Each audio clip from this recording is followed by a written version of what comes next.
How does competitive eating actually work? Welcome back to the Stuff You Should Think About, the podcast where we take everyday questions, strange facts, and fascinating topics and break them down in just a few minutes. Today's question is, how can someone eat 70 hot dogs in just 10 minutes? Well, for most people, finishing 2 or 3 hot dogs is enough to feel stuffed.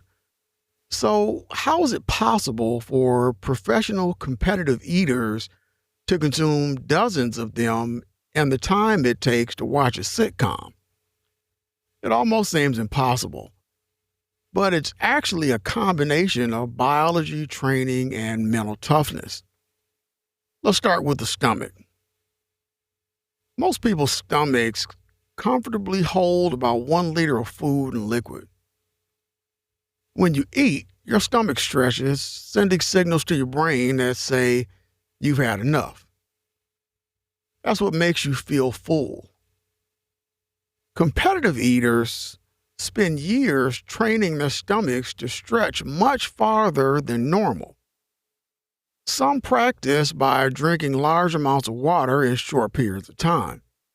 Others eat massive quantities of low-calorie foods like cabbage, watermelon, or lettuce. The goal isn't just to eat more. It's to teach the stomach to expand without triggering that overwhelming feeling of fullness. But having a larger stomach, that's just not enough. Speed matters. Professional eaters have perfected techniques that save precious seconds. Take the famous hot dog contest. These competitors separate the hot dog from the bun.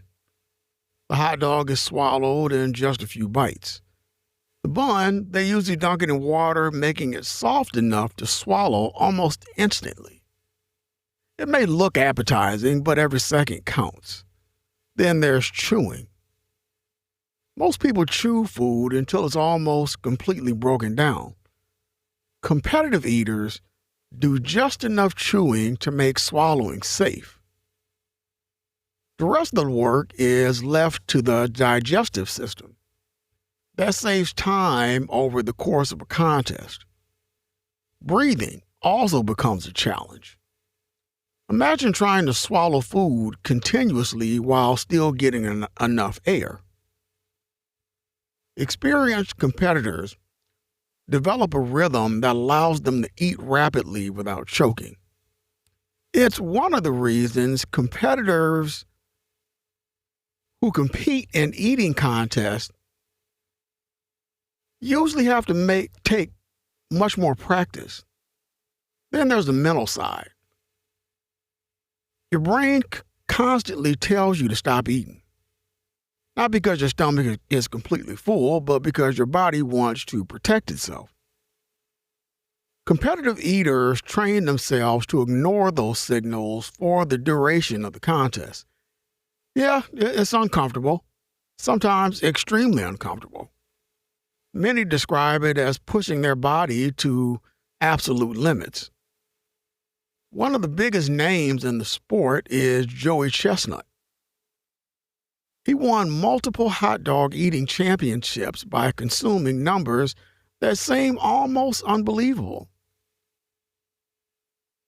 His success isn't just about appetite, though. It's the result of years of practice, strategy, conditioning, and understanding exactly how his body responds under pressure. Of course, competitive eating isn't without risk. Eating enormous amounts of food can stretch the stomach beyond its normal limits. There's also the danger of choking, especially when competitors are eating as quickly as possible.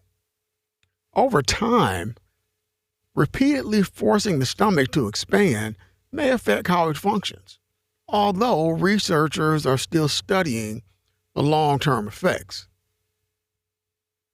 Because of these concerns, doctors generally don't recommend trying competitive eating at home.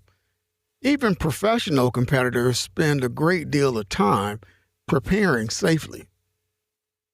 Despite the risk, competitive eating has become a worldwide sport. There are contests for hot dogs, pizza, chicken wings, burritos, donuts, pie, ice cream, even food you probably wouldn't expect. Major competitions attract thousands of spectators and millions of online viewers. Some champions even earn sponsorships and prize money. What started as a novelty has become a serious competition with rankings, records, and devoted fans. Perhaps the most surprising thing about competitive eating is that many championships don't look the way you'd expect. Several top competitors maintain relatively normal body weights. That's because many train intensely, limiting competitions and return to normal eating habits afterward. Competitive eating isn't simply about having a huge appetite. It's about preparation, technique, timing, and understanding how the body works. So the next time you see someone finishing 60 or 70 hot dogs in just a few minutes, remember, you're not just watching someone eat. You're watching someone perform a highly specialized skill that most people can never do. Whether you think it's amazing, bizarre, or just plain gross, it's definitely something worth thinking about. Thanks for listening to The Stuff You Should Think About. If you enjoyed today's episode, be sure to follow the podcast and join us next time, where we'll answer another question you probably never thought to ask, but definitely should.